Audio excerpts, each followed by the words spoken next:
Hey, what's up? Dr. Chad. Talking about the ankle sprain today, and I gotta tell you, it's one of my least favorite things to do, but here we are. Playing basketball yesterday, twisted the left ankle, and dealing with the aftermath this morning. So I thought it'd be a good opportunity to chat through this because honestly, it's probably one of the most poorly managed injuries in the orthopedic world. Uh, at Energy Physio, we don't see a lot of ankle sprains anymore. Just the nature of what we do and who we do it for has largely removed that. But back when I was with the corporate PT gig, seeing 1,000 patients a day, we saw a lot of ankle sprains, and they were all coming through the door, in the same place, in the same boot, with the same problems and the same progression through whatever their, course of care had been. And really, it's bad. Like the ankle should be a really mobile joint. And certainly when you sprain it, there are some things that need to happen to protect that and kind of restore joint stability. But almost one of the worst things you can do is go into a boot. Now, if your sprain is really severe, you're going to be in a boot. That's just the way it is. But, when we're talking about some of these like more minimal sprains, like a sprain that you take and then you kind of play through and then you have to deal with the aftermath later. There's so many things you can do for yourself to help yourself out before you like skip off to primary care. They're going to throw you in a boot. And just look, if you're an American, your ankles are already stiff. And so going into a boot might help you get around. It might help with some pain relief. But ultimately, when you come out of that, you're going to have a worse problem than when you went. And so we're going to talk through uh, the acronym prehab that I'm using for ankle sprains. Just made it up, but it worked out pretty well. And basically, that is really what we're trying to do is just make a simple metric around what do you do, when do you do it? And so, I'm already geared up on my ankle. Otherwise, I'd probably like step back and demo some of this stuff. But maybe later on when I don't have to come in wearing all my gear, we can double back on some of this stuff and show you how we protect the joint. How we think about reducing swelling. It's also going to bring up an interesting conversation around footwear, which we love to have. And so, just some interesting topics that'll kind of spin off out of this one. But so here's the model prehab. You can see it at the bottom there. And basically, what that is protect, reduce swelling, early mobilization, half speed, add movement, build strength. All right. So protect the joint. You take a tweak, and let's say you do play through it. That's fine.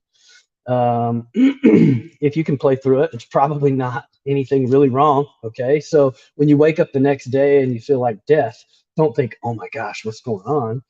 Think, I played through a sprain and now my ankle's really sore, because that's what you did.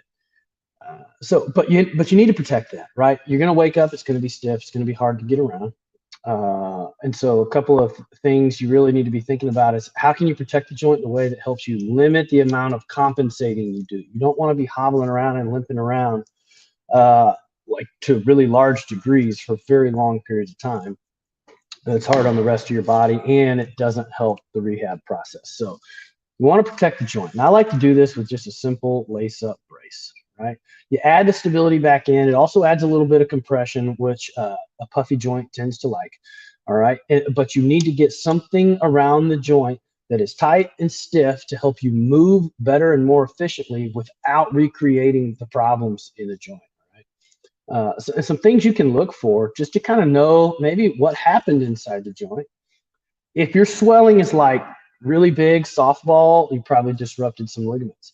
If your swelling is like it looks more minimal, it's really compact, but you still got a lot of like pain and soreness, it feels like it's in the joint, probably twisted the ankle and you probably impacted the joint maybe more so than some of the soft tissue. Either way, you're going to have to manage these really specifically.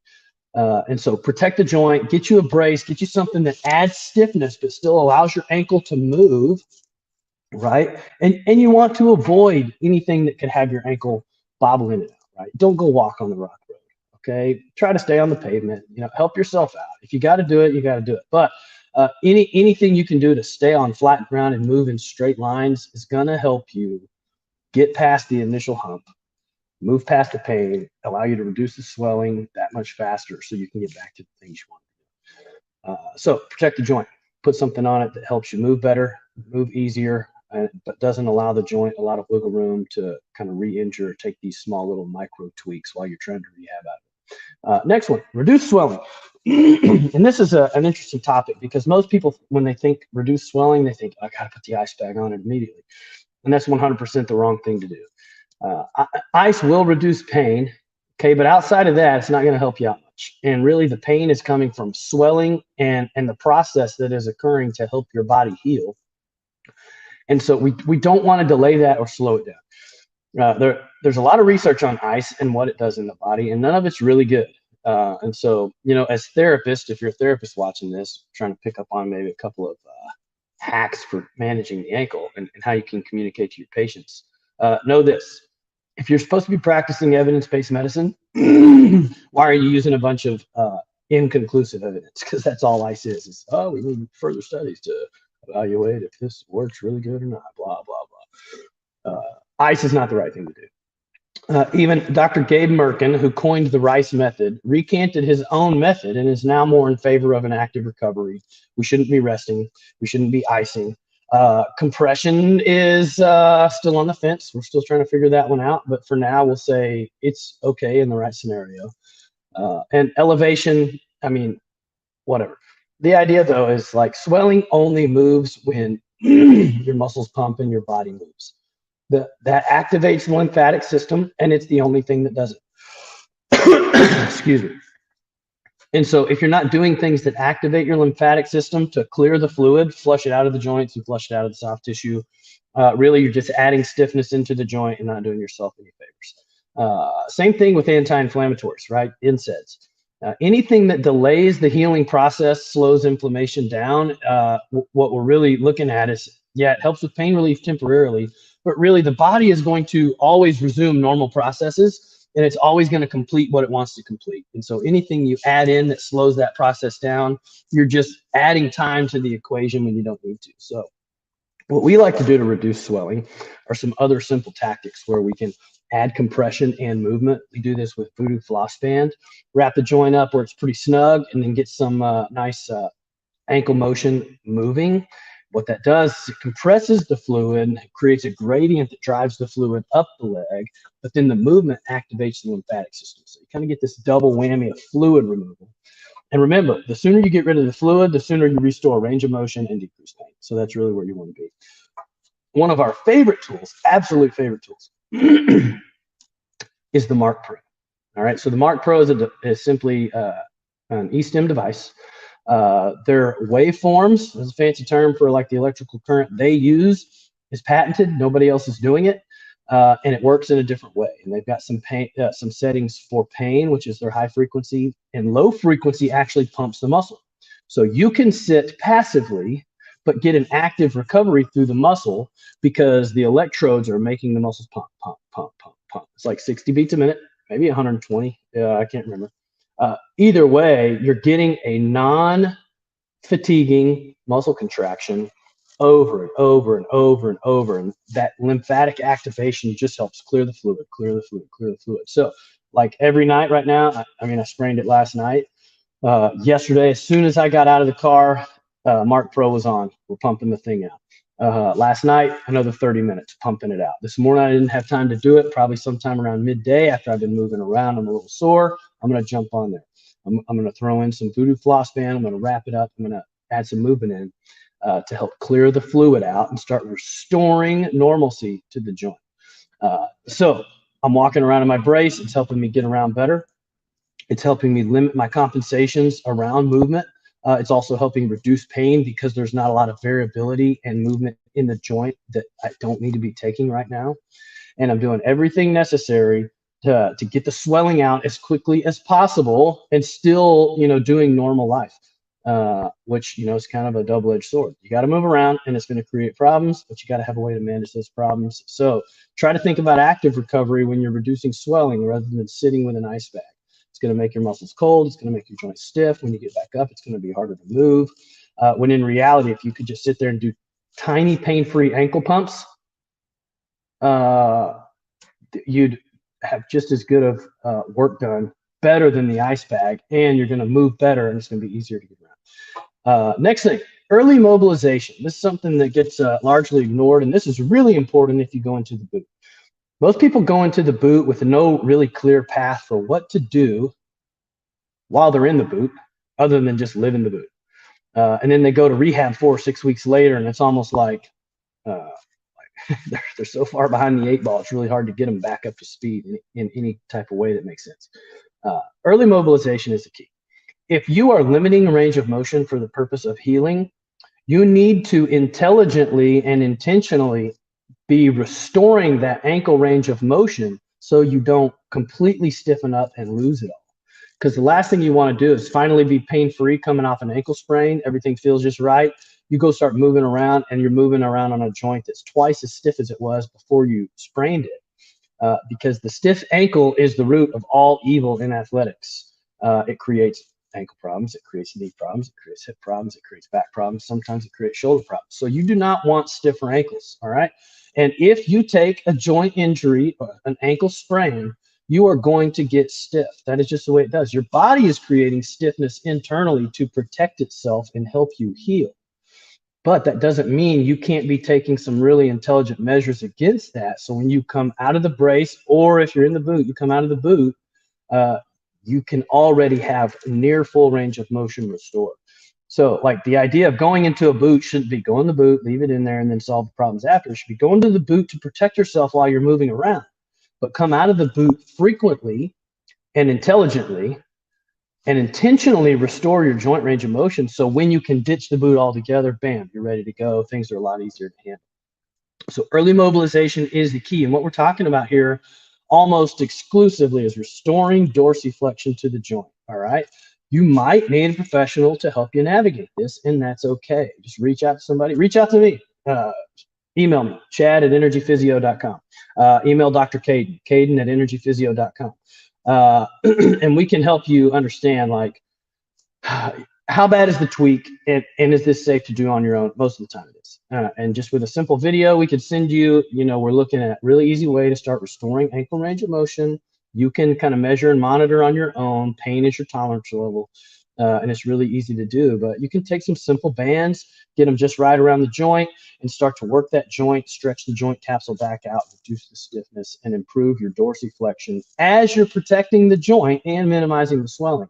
So once it's time to start moving around and adding dynamic stuff back in, you're ahead of the curve, not behind the 8 ball. All right, so next one, half speed. All right, we got to remove speed from the equation. When you take an ankle tweak, this almost happens naturally just because you can't get around. But you need to think about moving slow enough to move well and as painlessly as possible. And so half speed is really this idea of you need to strip everything back down. You don't need to be trying to do too much. You kind of got to check the ego at the door. I already walk at Texas speed. So when I slow down a little bit, it's like, whoa, this guy's moving slow. But for me, I would rather move really well and move a little bit slower, wake up a little earlier to accommodate for how slow I'm going to move, and not be walking around on an ankle that hurts all the time, because when I move slower, more intentionally, the ankle hurts less. Your foot has a little more time to respond to the ground. It has a little more time to anticipate the ground, and your muscles and your ligaments can kind of be primed and ready to receive your weight and roll over. Rather than when you're going fast, there's too much stuff going on to the joint for it to be able to react in any type of way that is going to be conducive to your healing. So slow down, move in straight lines, try not to take lateral movements if possible.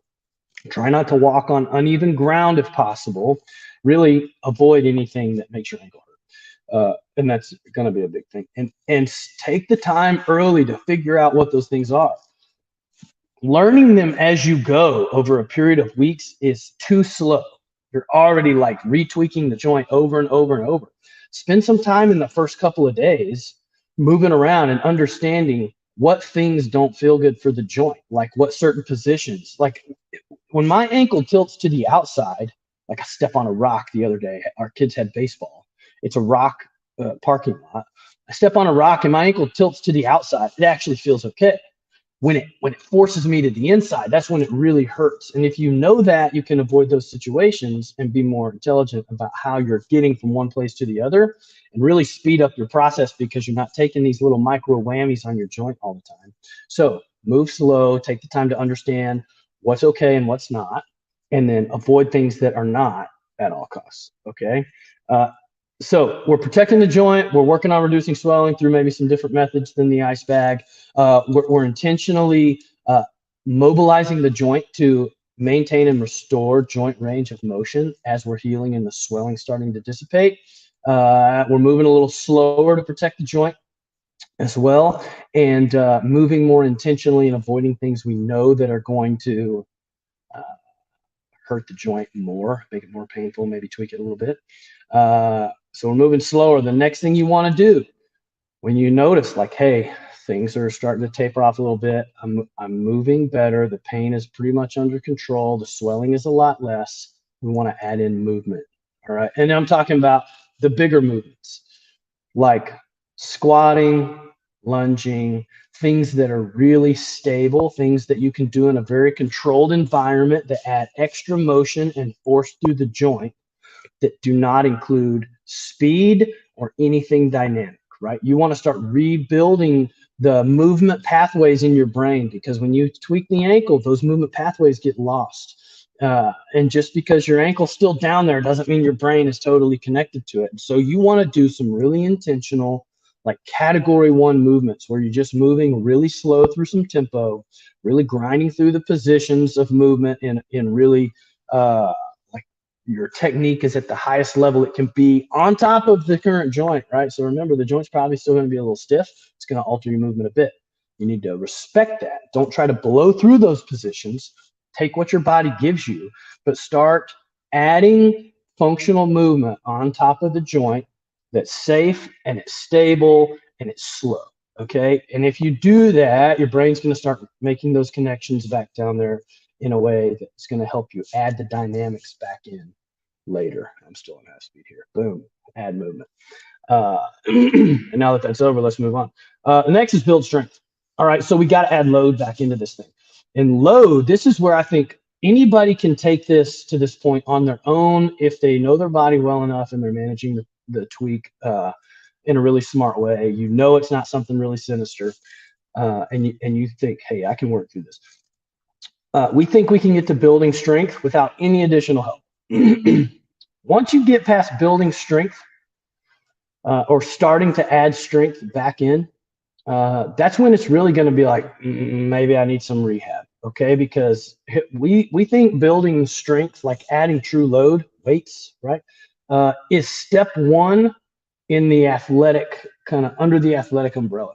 And the way we do this here in the clinic is true load, which is like just adding weight, metabolic load, which is adding conditioning. So like heart rate and respiratory rate are really high in conjunction with the true load, right? So how does somebody's body respond under true load when their heart rate is now jacked a mile high? And then the last thing is speed, which is a neurological load.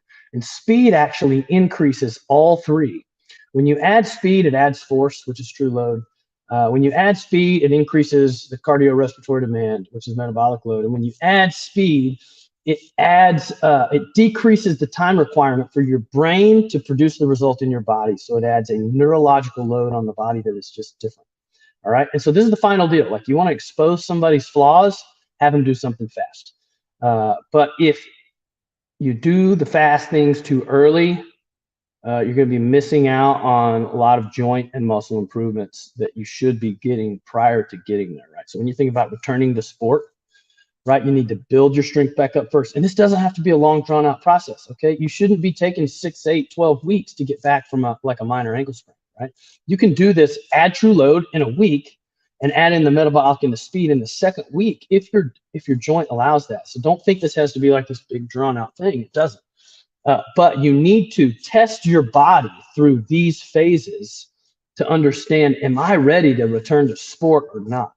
Because if you add in speed and you immediately have pain, you don't have enough strength to tolerate the speed, okay? And if you add in speed and it's okay, but as soon as you start to break down and get fatigued, you start to have pain, you don't have the metabolic level of conditioning or the true load, the true strength in the muscles in the joint to tolerate the speed. Right. So it's a way that we can kind of test where we're at in this process and understand, do I need some additional rehab? Do I need some additional time to sort this thing out? Because when you get back on the field, there should be no thoughts of, am I ready for this? When you get back on the field, you should be 100% ready to go. The ankle thing is in the past. It's not even in your mind like, oh, I wonder what's going to happen, today. Right. So add true load first. Make sure your technique when you squat, when you deadlift, when you lunge looks great. Make sure your range of motion has been restored to full mobility and you're squatting within your boundaries of mobility. Adding conditioning, do a bike sprint and then squat at 60% of your 1 rep max 10 times. Can you maintain good form over multiple sets? Yes. Okay, great. Let's add some speed in. Speed is doing movements faster or doing movements that require speed, like a power clean. Power clean requires you to generate speed through the bar to move it from one position to the next. It's not the same as just doing squats faster. So some things require you to generate speed. Other things you can just do faster. Both are a good way to test what's going on. I would say start with just moving faster, then move to things that require you to move fast to make the result happen. All right. So protect it, reduce the swelling, early mobilization, move at half speed, add movement back into the mix, and build the strength around it. And if you build strength in those ways, following that platform, you're going to be really in tune with, are you ready to get back on the field or the court or whatever, or not? All right. So now let's talk about footwear real quick. I spend all day, every day, in a minimalist shoe. And the conversation behind that is like the modern shoe, they are selling you on the modern shoe. Right? It actually doesn't make a lot of sense, but their sales and marketing does a really great job of thinking, oh, people think they need cushioning under their foot, blah, blah, blah. So you go buy their big cushy shoes. Now, we don't think you should go straight from a cushy shoe into a minimal if you don't have the prerequisite range of motion and strength to do that. But living in a minimalist shoe is the easiest way to build strength in your lower legs and your feet naturally, right? So if you got good arches, minimalist shoes probably okay. If you got good ankle range of motion, minimalist shoes probably okay. And some of the underlying science behind the minimalist shoe is, one, your foot should sit on the ground, right? It shouldn't have a heel lift under it, which creates stiffness in the ankle and shortness in the calf and the Achilles. Your foot should sit flat on the ground. And when it's flat on the ground and it's on a stiff surface, your muscles and ligaments in the foot and the ankle are actually way more responsive and anticipate the ground rather than being not responsive and reacting to the ground. And so, imagine you tweak your ankle and somebody wants you to stand on a balance pad. It's just moving all over the place. You're like, no way, man, I can't do that. That's just like being in a big cushy shoe. It's just maybe at a more minimal level. Now, I will say, for me to get around, like my joints stiffened up quite a bit. And so I actually went into a boot that has some heel lift and some heel to toe drop. And I'm using that as part of my protective mechanism and moving well to do that. But I have intentionally chosen a boot with a really stiff footbed, right? So I'm not in something cushy. I've given myself some wiggle room in the heel for heel to toe drop. So my ankle has a little kind of fake range of motion that helps me move around a little bit, but it's a stiff footbed. So my foot is still having to work and function normally. It can anticipate that stiff footbed rather than having to fight against the cushy shoe and all my muscles and ligaments having to work double time, even inside of an ankle brace, trying to fight the cushioning of a shoe. You do not want to be on an unstable surface with an ankle tweak when you're trying to heal and get better. And if you're living inside of a big cushiony shoe, you're just going to slow your process down because you're going to start moving around. It's going to be really sore because your ankle has a lot of variability of motion in there because it's sitting on top of essentially an unstable surface. So if you can, get into a shoe that has a stiffer footbed. Like I know most people that are going to listen to this are already in a shoe that has heel to toe drop. So that's like everybody. But if it's really cushy, find an insert that is stiff, okay? Or find a shoe that has a stiff footbed, okay? But the footwear you use during this process is going to affect how long the process takes and what your result is at the end. So it's one of those things where it's kind of an off the wall conversation, but at the same time, one, we think everybody should be in minimals. And if you're not, we think you should work yourself down to a minimal by increasing range of motion, building strength in your feet. And we've solved plantar fasciitis simply by putting people in a flat shoe. I mean, there's some of this stuff that's just not that hard, but the foot was designed to be a certain way in a certain environment. And really the modern shoe has pulled it way outside of that. But the cushiony shoe is not going to work in your favor when you're trying to heal from an ankle tweak. All right. So find a stiff shoe. If you don't have a stiff shoe, get a stiff insert. I mean, spend the $20 to accelerate your process, right? You could spend the $20 on the insert. You could spend another $20 on some voodoo floss, and you could spend $1,500 on a Mark Pro and never have to see another person again. Or you could not spend anything or do any of the stuff I'm talking about today and go spend thousands of dollars on rehab. You'll spend $500 going to primary care for them to tell you, oh, hey, you rolled your ankle. We knew that already. Here's a boot. Another $200. There you go. So listen, focus, go back through this, really consider it. If you have questions, chad@energyphysio.com, Caden@energyphysio.com. We're happy to help you navigate these things. We can even send you the videos of how to do the things to help get yourself over the ankle tweak, because we really think it is the most poorly managed injury. There's a much better way to do it. When it's the right thing to do, there's a better way to do it. Okay, if it's really bad, the boot's required. But we still think there's a better way to manage the boot than just live in it for the next 4 weeks. All right, so if you take an ankle tweak, hit us up. You can also, find us at Energy Physio everywhere.